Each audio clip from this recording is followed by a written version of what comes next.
Good evening, and may God bless you. I'm glad you're here. I wanted to touch on a few things about the work and the power formulas that we discussed in the math and science combined lesson. There's something very important that you have to remember when you're working with these formulas, and it has to do with the units. So I wanted to spend a little bit of time to talk about the importance of the unit when we're dealing with these equations. Okay, so as a very quick review, what we have here is the equation for work. It says here that work is equal to force times distance. So if you want to know how much work was done on a moving object, you multiply the amount of force, by the amount of distance. Now, the unit for work in this case is joules, J. But this equation would work for joules only if the force is measured in newtons and the distance is measured in meters. Let me repeat that one more time. This equation works for all kinds of work, all kinds of force, and all kinds of distance.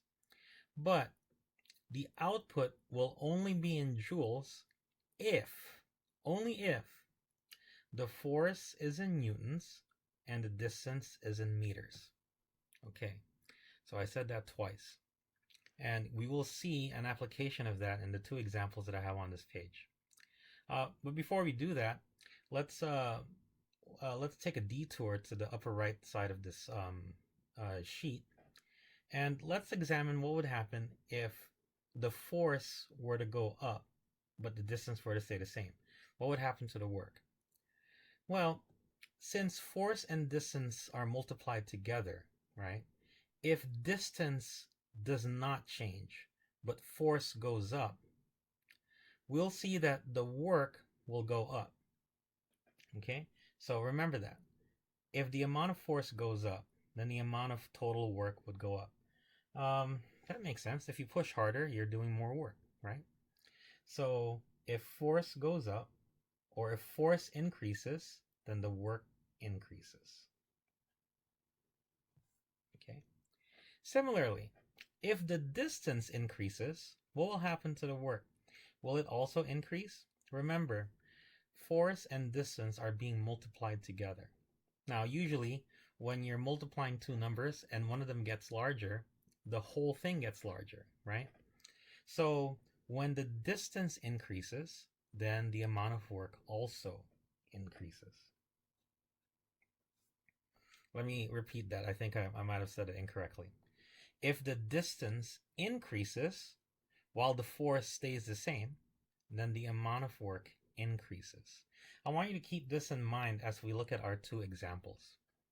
Okay, so let's go to example 4. You're probably wondering where's examples 1, 2, and 3. The reason I labeled them examples 4 and 5 is because I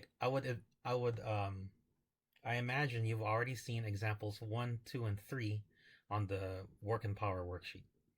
So I'm just giving this as a continuation of the examples on the worksheet. Okay, so in example 4 and in example 5, I want you to notice that they're very similar, right? They're very similar situations. In example 4, the force is given as 30 newtons and the distance is given as 4 meters. And then we have to find out what the number of joules of work is, right? Notice that we want the work to have the unit of joules, okay? I want you to remember that. Now, if you look at example 5, the force is the same, right? I also want 30 newtons of force here, but now the distance is 4 kilometers, right? The number is the same, however, the units are different, okay? Do you think that will affect the answer, right? Do you think the answer to example 4 should be different from the answer to example 5? All right. So if you wanted to have a head start in thinking about that, maybe remember this, right? What happens when the force goes up? What happens when the distance goes up? Okay, keep those in mind while we work through these problems. All right, so let's look at example 4. Let's do that one. Very simple. We have the force given at 30 newtons and the distance given at 4 meters. So according to the formula, we just need to multiply these two numbers together, right? After checking whether the units are what are required. Okay, so force is given as 30 newtons. Is the force supposed to be given in newtons? Yes. So we'll stick with this number. Distance is given in meters. Do we have to can we stick with that one? Well, yes, because the distance has to be given in meters. So it turns out all we need to do is we need to multiply these two numbers. 30 times 4. Well, 3 times 4 is 12, so that means 30 times 4 would be 120. So we will say work is equal to 30 times 4. And that gets to be 120. Why don't we make it official and check it with our calculator? 30 times 4 is equal to 120. So we'll say 120 here. And according to our formula, the units for work should be in joules, right? So 120 joules. That is the answer to example 4. Now think about this. The only difference between example 4 and example 5 is that the distance in example 4 is 4 meters. The distance in example 5 is 4 kilometers. Between 4 meters and 4 kilometers, this is the big hint right here. Did the distance stay the same? It didn't, right? So now let's ask ourselves, did it go up or did it go down? Yes, it did. It did increase, right? Walking 4 meters is maybe you getting up from once and going from one side of your room to the other, right? 4 meters. But 4 kilometers, wow, that's 4/5 of a 5K, right?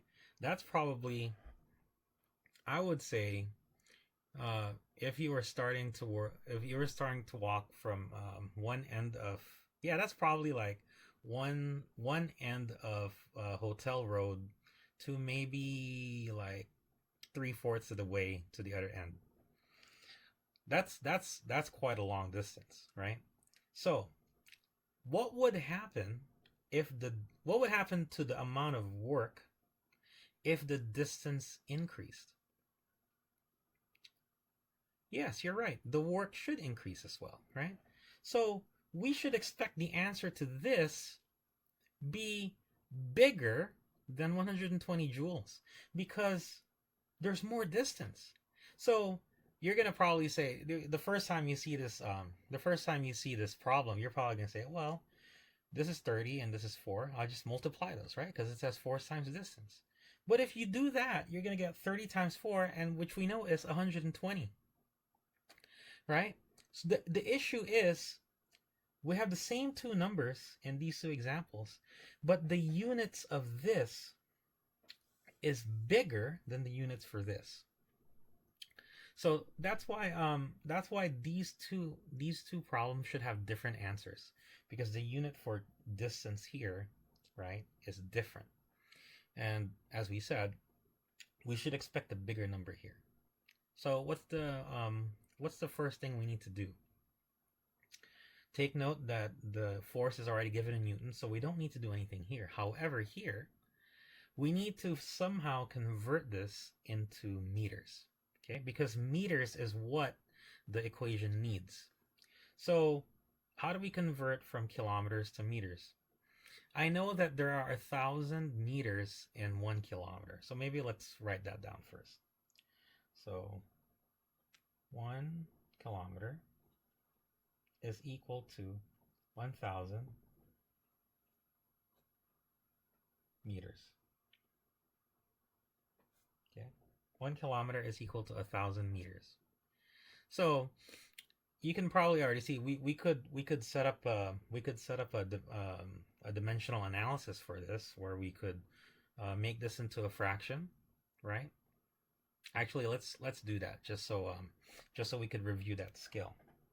So, in order to convert 4 kilometers to meters, we'll put 4 kilometers on the left side, and then we need to multiply that by a fraction made out of this conversion factor.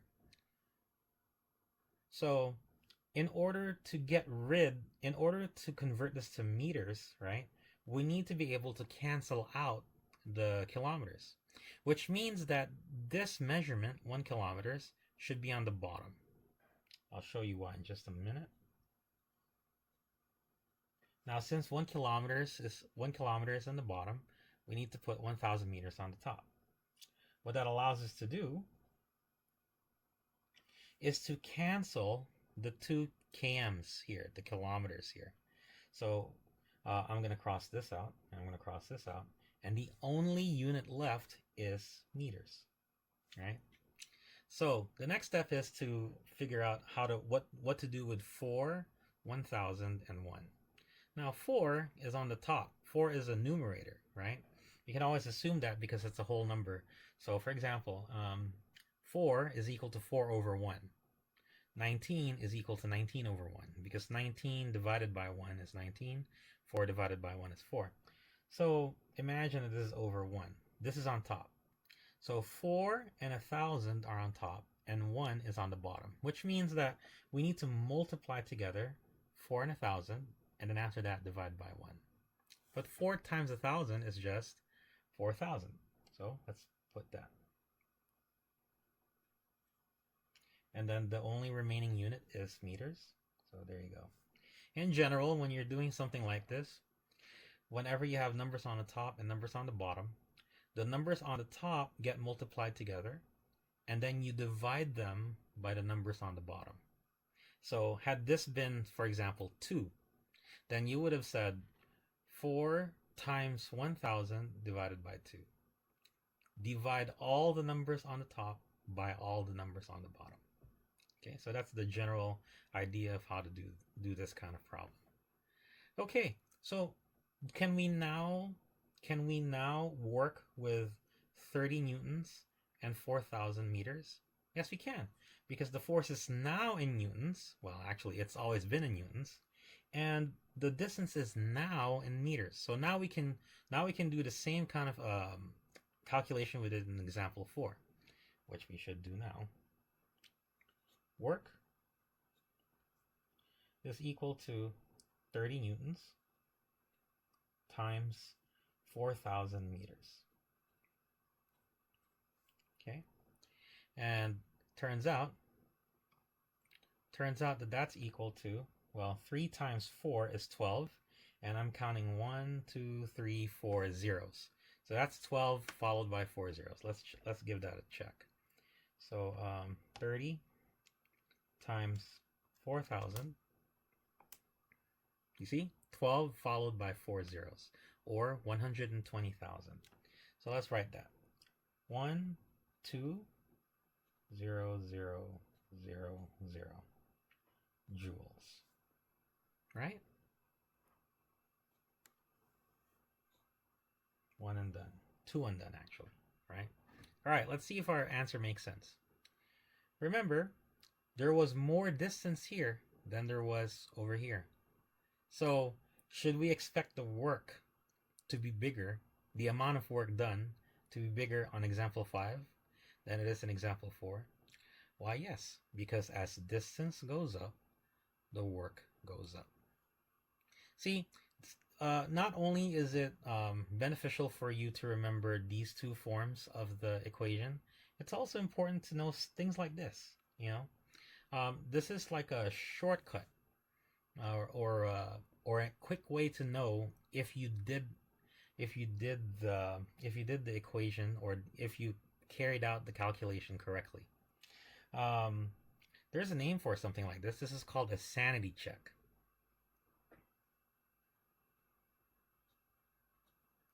Sometimes you work with numbers and the numbers are floating in your head and you're turning them over, you know, in your mind. And after a while of that, it becomes very easy to get lost with what you're trying to do in the first place, right? So a sanity check basically means, well, does my answer make sense? Or is what I'm doing making sense? Okay? So please always remember the sanity check. And also please remember that if if one of the given measurements is not in the correct unit, you have to convert it to the unit first before you can carry out the calculation. All right, so that's what it was for work. I have two more examples concerning power, which is on the second page. Let's go check those out.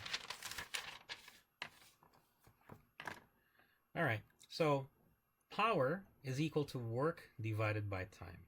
So instead of them being multiplied, now they're divided. And if you might remember that that has something to do with what's going to happen over here. So let's get there. Let's discuss that when we get there. It's very important to know the units. The unit for power is watts, a capital W. Work, as we've seen, is joules, and time is in seconds, right? So this is a rate of work all over time. So 1 watt is equal to 1 joule divided by 1 second. I'll say the same thing that I said in the first page, but tailored to the second page. Power is going to be given in watts only if the work is given in joules and the time is given in seconds. I'll say that one more time.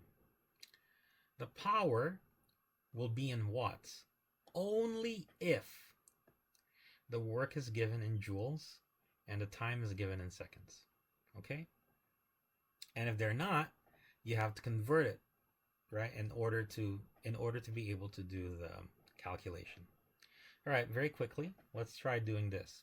If the amount of work goes up, if the amount of work increases, what will happen to the power? Will it increase or decrease? Please note that these two numbers are being divided, right? If you increase the numerator of a fraction without changing the denominator, the whole fraction goes up. It increases, right? So if the work goes up, then the power goes up. Okay, that's our first sanity check. Now let's look at this one. If the time goes up, what will happen to the power? Will it go up, stay the same, or go down? Well, when you're working with fractions, when the denominator gets bigger, right, without changing the numerator, what will happen is the whole fraction will go down. It will decrease. It will get smaller. Again, the example I like to give is if you have two pizzas, one of them you cut into 4 equal slices, and the other one you cut into 8 equal slices, you would get more food on the one that's cut into 4 slices because there's just more pizza, right? There might be more pieces of pizza in the 8 slice one, but each slice is smaller, right? So as the denominator increases, the value decreases. So as the time goes up, the power goes down. And that also makes sense, right? If your friend can do something in 1 minute and it takes you 4 minutes to do the same thing, wouldn't you say that your friend is more powerful in that regard, in whatever that task is, right? Because he's able to expend more energy per unit of time. Okay, so keep this in mind while we look at these two examples, example 4 and example 5 on the power worksheet. Once again, I want you to notice that I used almost the same numbers, right? We used the same numbers for both examples. Here, the work was given at 840 joules, and the time is 4 seconds. In example 5, the work is also 840 joules, but now the time is still 4, but now it's in minutes. Okay, and it behooves us to try to get the number of watts of power in each situation. All right, so let's do example 4, which is the more straightforward one of the bunch. 840 joules is already in joules, so we don't need to convert the work. And the time, 4 seconds, is already in seconds. So we don't need to do anything to the seconds. So it looks like all we need to do is to divide these two numbers, and that will get us the amount of power. So let's try that. So power is equal to 840 divided by 4. Okay, that's not a simple line. You got to remember that fraction bars aren't just lines. They signify division. Okay, you have to divide the number on the top divided by the number on the bottom. So we got to do the same thing here. All right, let's see. Let's see if we can do this in our head. 8 divided by 4 is 2. 4 divided by 4 is 1. And 0 divided by 4 is 0. So I'm thinking it's 210. Let's check. And before you say, why do you have to check? I thought you had it in your head. Well, sometimes you can make mistakes in your head too. Okay, so why not use the backup? All right, so 840 divided by 4, that gives us 210. Okay, so 210 watts. Okay, so in this situation where a certain system was able to use 840 joules of energy, or work in this case, and it was able to do it in 4 seconds, that system had 210 watts of power. Okay, so now let's look at example 5. In example 5, the time was 4 minutes. In example 4, the time was 4 seconds. So between example 4 and example 5, did the time increase or decrease? What's longer, 4 seconds or 4 minutes? Yeah, that's right, 4 minutes, right? So this took longer to do, right? So because it took longer to do, the time went up. So what should we expect? That the power should go down. So the answer to example 5 should be less than 210 watts. Okay, it should be less because it took more time. So, then you're probably going to say, 840 divided by 4 is still 210, sir. So what's the difference? Well, the difference is the time is given in minutes, right? And we can't use this number because it's not in the units that we need. We need the time to be given in seconds. Because it's given in minutes, we have to convert it. So we can do something similar to what we did in the previous page. We know that there are 60 seconds in 1 minute. So we can write that down actually. We can do 1 minute is equal to 60 seconds. Okay. I don't know if there is a SI unit abbreviation for minutes other than MIN. I use MIN because I'm assuming that you'll get that, okay? But just in case, MIN stands for minutes. All right, so here we go. Let's convert 4 minutes to seconds. So again, we'll have 4 minutes on the top, and then we'll multiply that by a fraction that converts from minutes to seconds. Now, since the minutes here is on top, the fraction that we're making here should have minutes on the bottom and the seconds on the top. Okay, so let's see. So 1 minute, so 1 goes down, and then 60 goes up. Makes sense, right? All right, now look. 4 and 60 are on the top, and 1 is on the bottom, which means that we need to multiply all these numbers on the top and divide by 1, which is almost like doing nothing, right? Because dividing by 1 gives you the same number. So let's see. What's 4 times 60? Well, 4 times 60 is... 4 times 6 is 24. So 4 times 60 should be 240, right? So this turns out to be 240 seconds. All right, we're almost there because now our units are correct. So our work is given in joules, and our time, 240 seconds, is now in the right unit. Okay, so now we can perform the calculation. Okay, I want to stress just how important it was that we did this. Okay, let's see. So the work, the power is going to be equal to work divided by time, or 840 joules divided by 240 seconds.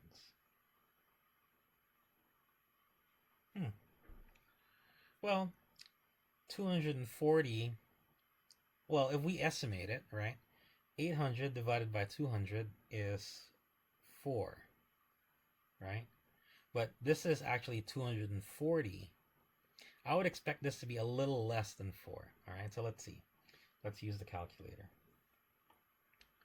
840 divided by 240 is equal to 3.5. Pretty good. So let's put it over here. 3.5 watts. Okay. All right, sanity check. Should we have gotten a super small answer here? Yes, because the time was so big, right? Since the time is the denominator, if we increase the time, the power should go down, right?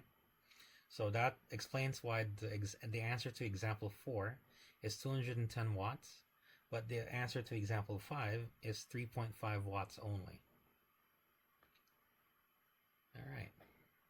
So that is what I wanted to cover. Okay. So these 4 examples that I just showed you, I wanted to drive home the fact that the unit is very important. If one of the measurements is not in the correct unit, we need to do some sort of conversion in order to get it to be the same unit, in order to get it to be the correct unit. And then you can use the formula. And then as an additional tip, you can use sanity checks like this. If the work goes up, power goes up. If the time goes up, the power goes down, right? And in the case of the work, well, let's flip back there. And in the case of the work, if the force goes up, then the work goes up. And also, if the distance goes up, then the work goes up. And you can use that as an additional check on your calculations that you'll be making. I hope that this short video, it's not really that short, it's almost 30 minutes. However, I hope that these tips have been useful to you. If not, please send me an email, or you can leave me a private message on the Google Classroom. Please stay safe, everyone. I hope to see you again soon enough, and good luck with your answering these worksheets. Goodbye and take care.